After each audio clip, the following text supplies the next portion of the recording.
My name is Azalia, and it is awesome to be able to be sharing the very last of our Psalms message with you today. Thank you, Jamie. Have you guys enjoyed this series so far? Yes? I'm going to give a quick recap. So the first week we spoke about the whole idea of being planted, and it was about being planted next to a stream when we put our roots down from something, the source of life, which we call Jesus himself, from God. And then we spoke about this waiting season that David was in and how there's still hope in that season. And then last week, Walter shared, and there were the plants, and he spoke about us being like that seed, right, that gets buried. And when you're buried, you feel like, what on earth is happening? But that's actually what needs to happen to a seed in order for it to grow, and that's what happens to us, right? So today we're going to wrap up the series. But before I tell you about the last psalm, I want to ask you a question. So who is like a celebrity or a famous person that you know well? Okay, it could be a singer, an actor, a band, maybe a sports star. It could even be the Royals. Can you think of someone in your head? Somebody that you would say you know a lot of facts about them. For me, a band that I knew well was actually back in high school, and this is when I was 13. And this was Westlife. Does anybody know Westlife? Come on. All right. So for those of you who don't know who Westlife is, this was an amazing boy band that I think was the best boy band of all time, okay? So I knew everything about them. I would call myself a biggest fan. I knew each of their names, their families. I knew where they lived. I had every one of their albums. I knew the words to the song. And so my cousin, who I lived with at the time when I was 13, she said to me, hey, she was a lot older and she had kids. She said, if Westlife ever come to New Zealand or Australia, I'll take you. She was a big fan as well. So I held on to that promise. And would you believe it, when I was 13, they came to New Zealand. But not only did they come to New Zealand, they came to our tiny hometown in Taranaki. So this was the best news ever for me. And so she got us tickets. And the best news about living in a tiny town is that you have a tiny airport, right? So we knew when they were landing. The plane lands, and then they have to walk across the tarmac and boom, straight into the doors. That's it. There's no security. There's no one stopping you from being really close to them. So my cousin and I and her kids were there, and we made the kids carry signs so we could pretend we were there for them. And we greeted them all, and some other fans were there too, but we felt like, oh, they know us now. And then, tiny town again, so we knew the hotel they were staying in. That's right, we did a few drive-bys before the concert. It was a day before that they came. And we were there, and it just so happens we were at the cafe by the hotel, and they went to that cafe. So things were going well for us as the biggest fans of Westlife. And at the concert, I think they recognized us down there, but we really don't know.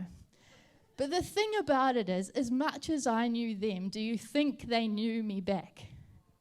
Maybe they knew me as the crazy stalker from the day before, but they didn't know me, right?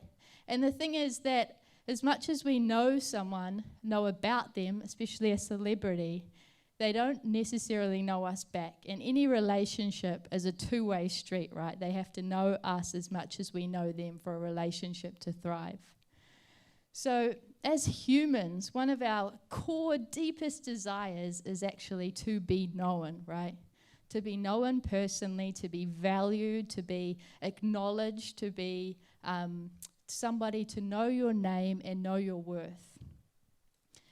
We share about ourselves on social media. We try our hardest at work and at uni to get recognition, to get acknowledgement for our work, to get accolades and collect trophies in sports and whatever it is, just so that we can be known and fill that need that we all have. There's a big hotel franchise called the Ritz-Carlton, and has anyone heard of that hotel franchise? Yeah. The CEO of that company, he actually knew this need very well. He knew that people needed to be known. And so this is what he said to his staff. We can read it here. It says, "We train our peoples," and talking about his staff, "so that when they are going down the hall and get within 6 feet of a customer, they're supposed to say, 'Good morning, sir. Good morning, madam.' Employees are trained to acknowledge people because they understand the psyche of all people wanting to be noticed and known." Isn't that pretty cool? That's a hotel saying that, but it's the exact same thing for us here as a church, and in fact, anywhere we go as well. So today we're going to be looking at this psalm, which if I was to narrow it down to one word, it would be known. And it's Psalms 139, and it's written again by David, who we've been talking about. And in this psalm, he's speaking about how God knows us so well. And it's actually called the most well-known psalm of all the psalms in the book. And so some of you sitting here might think, oh, a message on this again. I know the psalm so well. I've heard it before. And so you might be inclined to tune out. But I want to encourage you not to, because there's actually so much to unpack and learn in this psalm that there's something fresh and new for all of us. And this psalm is so well known that I'm sure you've seen on coffee cups, drink bottles and frames, fridge magnets. It's everywhere, and there's a reason for it because it's so powerful. And we're going to unpack that today and just see how it can encourage each of us. So when we look at the psalm, we can see that it's it's written by David, and it's kind of just like the psalms are like his journal writings, right? He's writing in a journal basically, and some of them are poetic, some of them are emotional or up and down, but he's just writing out his feelings to God. And it's kind of sectioned in 4 areas that we can unpack today and find 4 truths that we can claim for our lives. So, are you ready?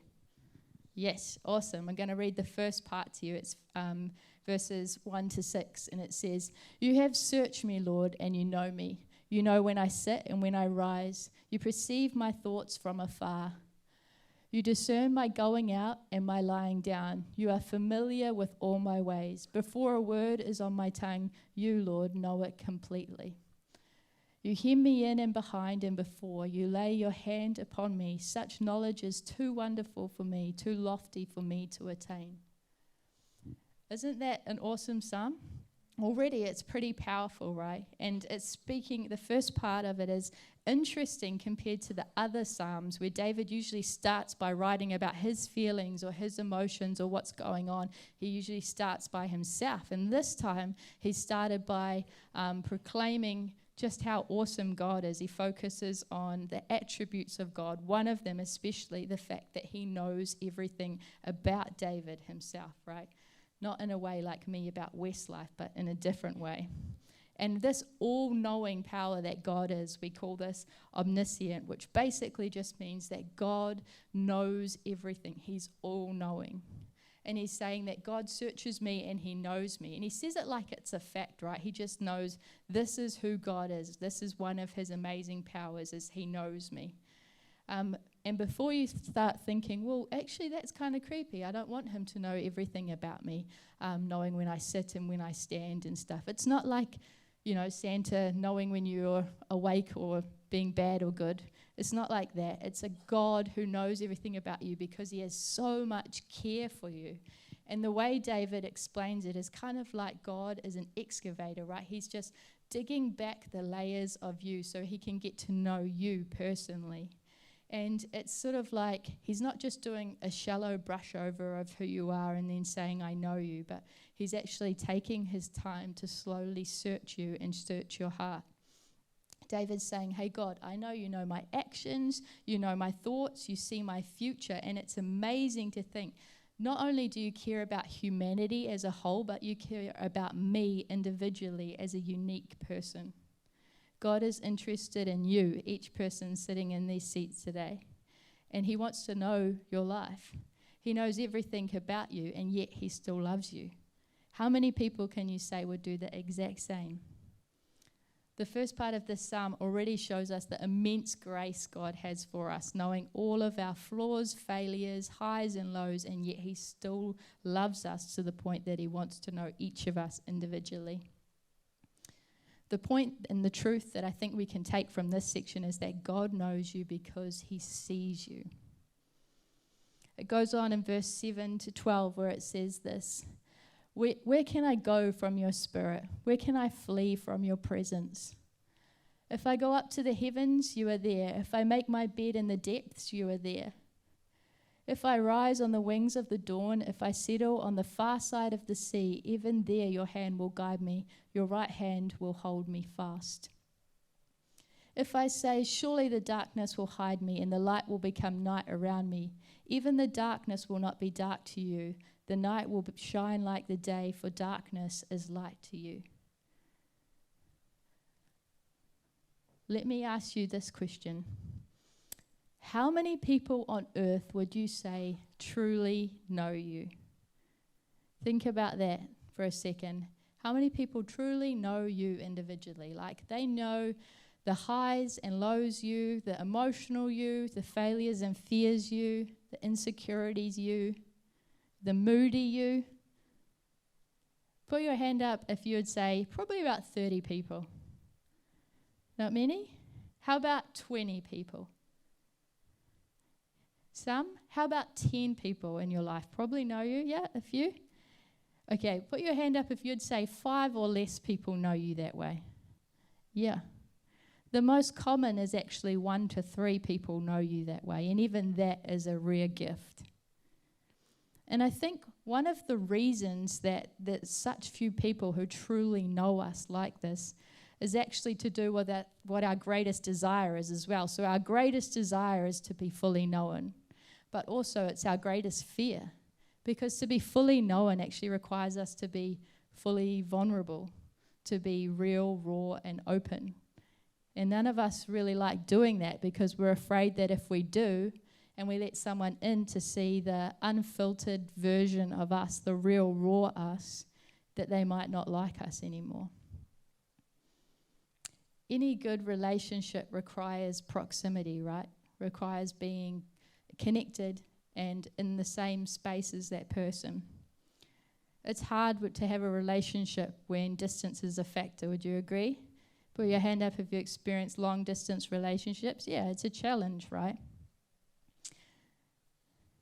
This verse that we've just read and that part of it, David is writing about God's omnipresence, which means that actually God knows you because he's near you. God doesn't just know you because he has a list in his phone or his book that he can look up about you, but he knows you because he's actually near you all the time.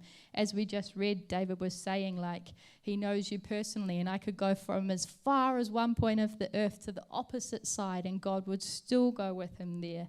He knows you personally because he's close to you, which is amazing.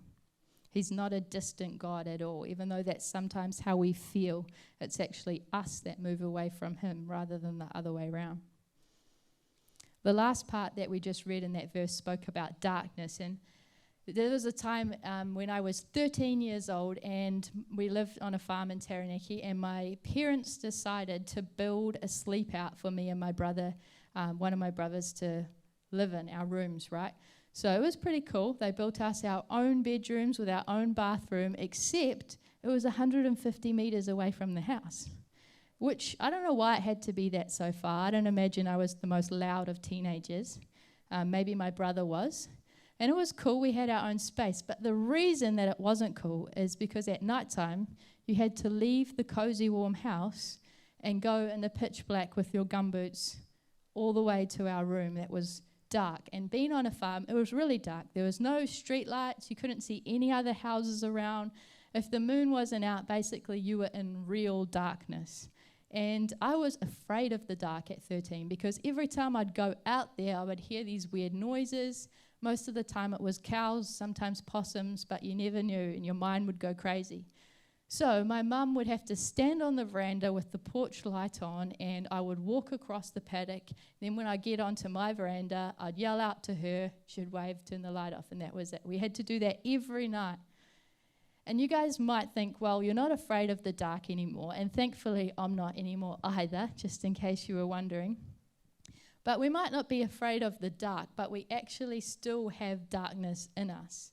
And that's what David was writing about. He was saying about how the darkness is not even dark to God. He brings light to it. And the darkness in us might be our fears or our insecurities. It might be our vulnerability or the things that we don't know, the unknowns of the world. And God's saying, hey, even in those parts, I'm not afraid of your darkness. And your darkness will actually become light with me around. And that's because he promises to be close to us. I love that whole concept of God not being afraid of our darkness that's in us. And the reason that God is near to us, it said in verse 11 and verse 10 and 11, where he said that he's close to each of us so that he can lead us if we want him to, and so that he can comfort us if we let him. So the next section goes on in verse 12 and at 18, and it reads this. It says, "For you have created my innermost being. You knit me together in my mother's womb. I praise you because I am fearfully and wonderfully made. Your works are wonderful, I know that full well. My frame was not hidden from you when I was made in the secret place, when I was woven together in the depths of the earth. Your eyes saw my unformed body. All the days ordained for me were written in your book before one of them even came to be. How precious to me are your thoughts, God. How vast is the sum of them. Were I to count them, they would outnumber the grains of sand. When I wake, I am still with you." This is the part that we hear the most, this amazing, powerful part where David is just writing here. And I just think it's so profound what he's writing. And you can tell that he's in awe of God at this moment when he's had this realization of just how much care and love God had in creating each of us, how much power he has, and it just overwhelms David in that moment. And we call this God's omnipotence, which is meaning that he is all-powerful. God is all-powerful down to the detail that he's created us to be. David's unpacking every detail, the intricate, intentional parts of creating you and me personally, not just as humanity as a whole, but each of us individually. I love the words, he knitted us together, or he woven us together. And the thing that I think about with that is so much time and so much detail, so much effort and intentionality into each of us.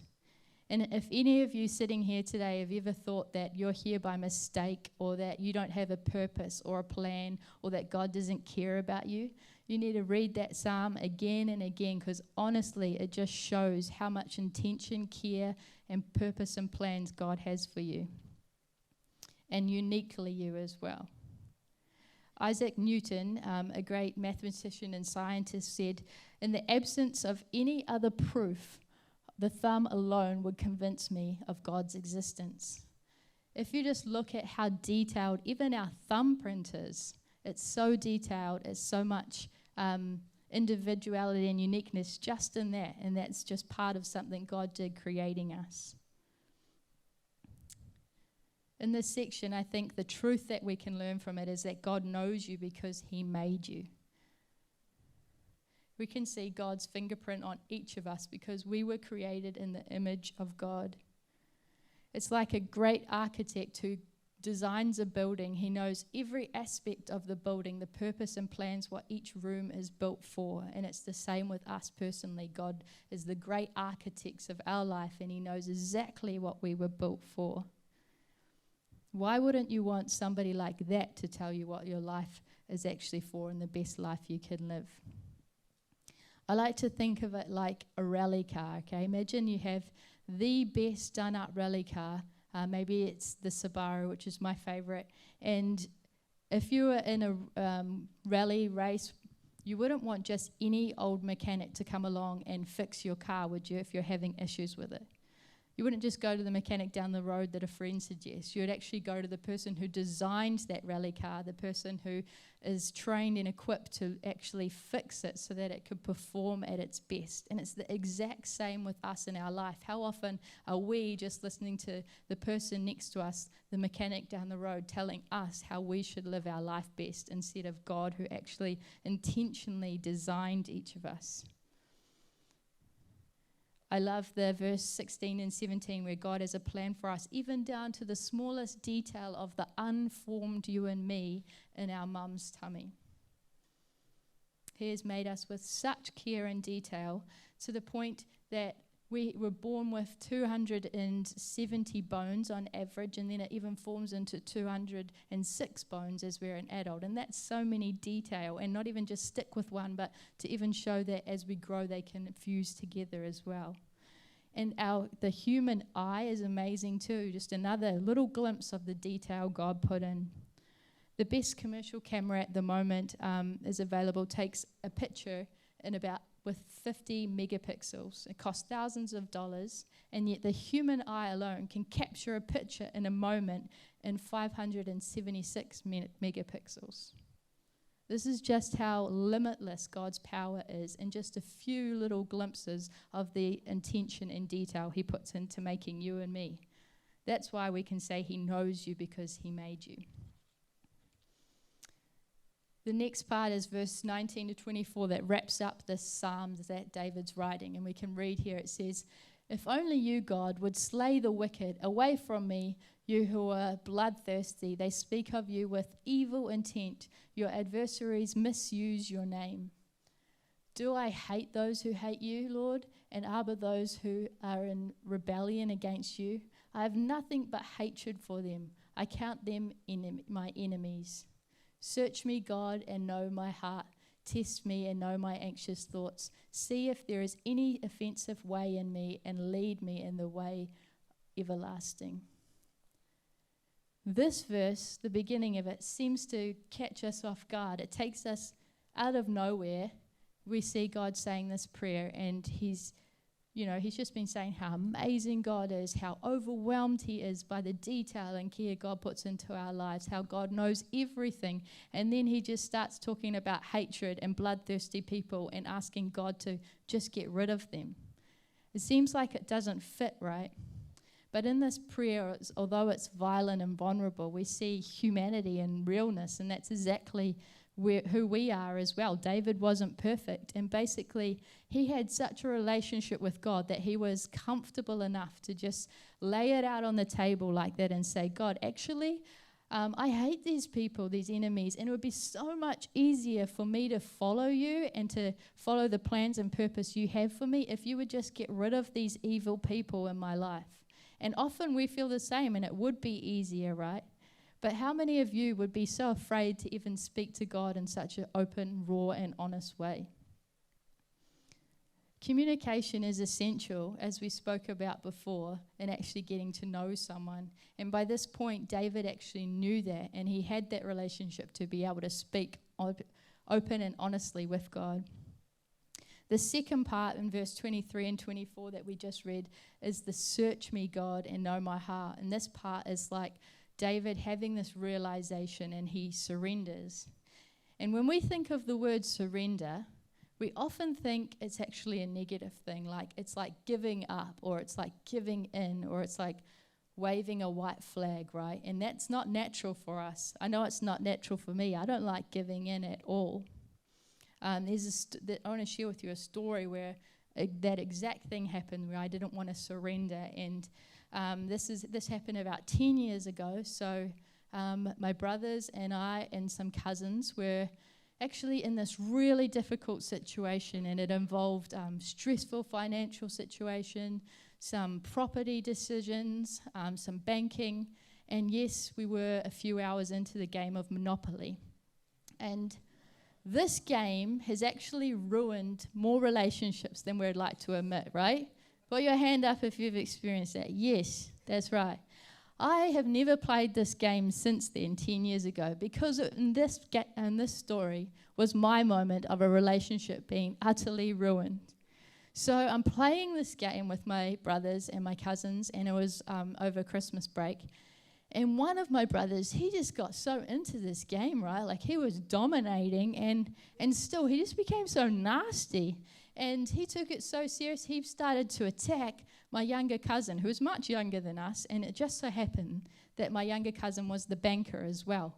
And I was seeing this unfold, and I was like, whoa, wait a moment, we're playing a game, right?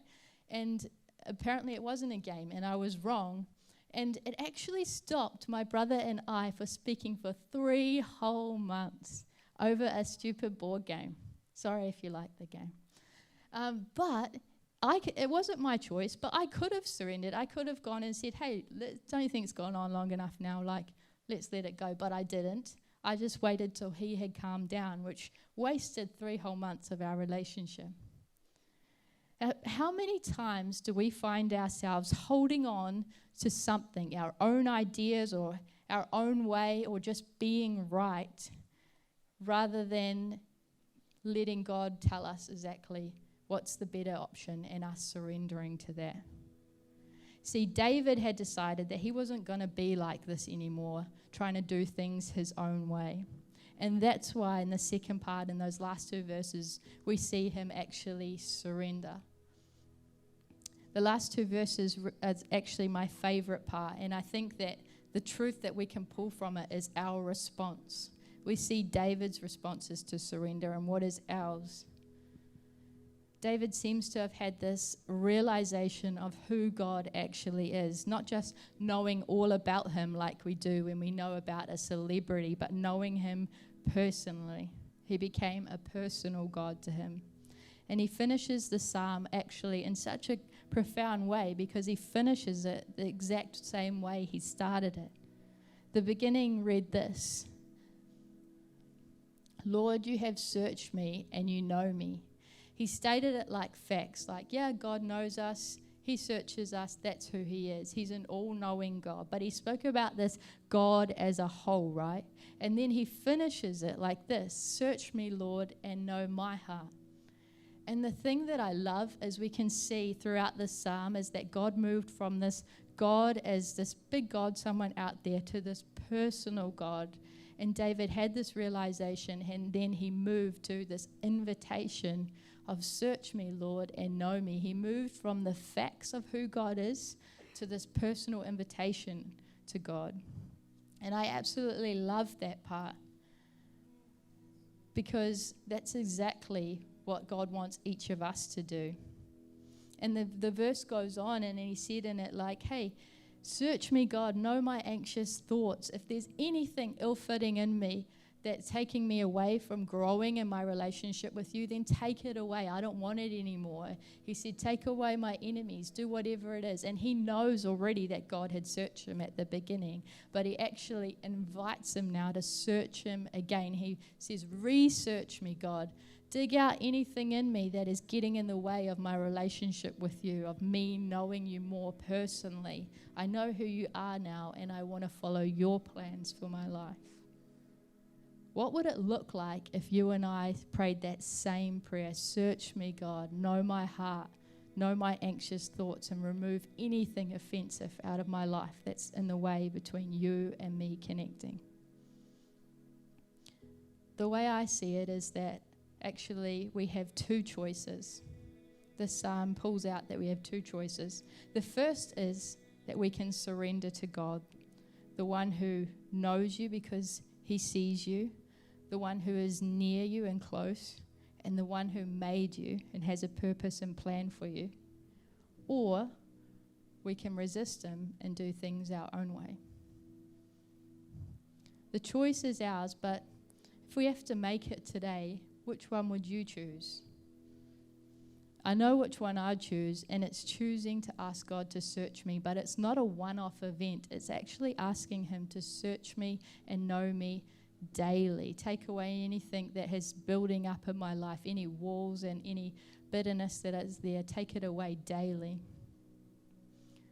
I want this to be our challenge for you to think about.